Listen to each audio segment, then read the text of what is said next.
Julien Courbet a accepté de revenir sur un drame personnel, la disparition de son père causée par un conducteur ivre au volant.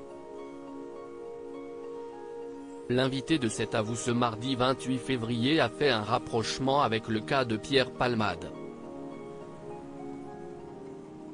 Accompagnateur des matinées de millions de Français chaque matin avec son émission Arnaque sur M6, Julien Courbet ne résout pas seulement les problèmes des autres. S'il aime venir en aide aux gens avec ses programmes toujours très concernants, appel à témoins, ça peut vous arriver ou même sans aucun doute, le quinquagénaire a lui aussi rencontré des moments difficiles dans sa vie. On peut notamment citer la disparition, dans des circonstances glauques et dramatiques, de son père victime d'un accident de la circulation mortelle. Il avait accepté d'en parler longuement une seule fois, lors d'un échange avec Anne Roumanoff en 2020 sur Europe 1. 3 ans plus tard, celui qui n'avait que 28 ans à l'époque du drame revient sur l'incident dans cet avou. Deux histoires avec quelques similarités face à Anne-Elisabeth Lemoine, l'animateur de 58 ans aujourd'hui se souvient, « Mon père venait juste d'être à la retraite, il marche sur le trottoir et un homme qui était alcoolisé au volant, le fauche.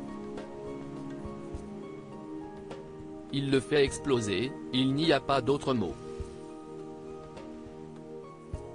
Il le laisse par terre et il se sauve. Après s'être sauvé, il va voir la police pour faire croire qu'on lui a volé sa voiture. Sauf que les policiers ont trouvé son comportement bizarre, donc à 5 h du matin ils sont allés perquisitionner chez lui et ils ont trouvé les clés de la voiture. Malgré les faits énoncés, l'auteur n'est pas allé en prison. Il a écopé de 3 avec sursis au bout du compte, dévoile le présentateur qui ne peut s'empêcher de faire un rapprochement avec l'actualité de ces dernières semaines. Tout ça pour dire que, je ne veux même pas rentrer dans les détails de l'affaire Palmade, placé en détention provisoire pour homicide et blessure involontaire, NLDR, ce qu'il a fait est inadmissible et impardonnable, mais si est juste pour expliquer aux gens qui s'insurgent que malheureusement on ne va pas en prison quand on fait ça. Il n'a pas eu de traitement en particulier parce qu'il est connu, il a peut-être eu un traitement en défaveur, analyse-t-il.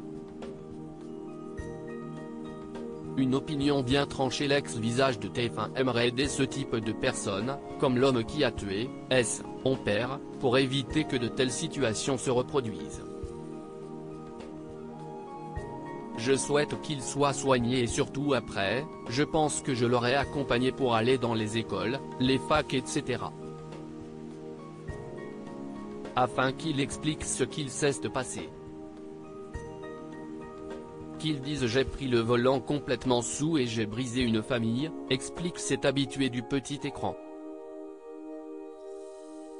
Selon lui, une incarcération l'aurait amené à faire des mauvaises rencontres, peut-être basculer dans d'autres choses, donc ça ne sert strictement à rien, dans ce cas. À lire aussi Julien Courbet, ses rares confidences sur la mort tragique de son père.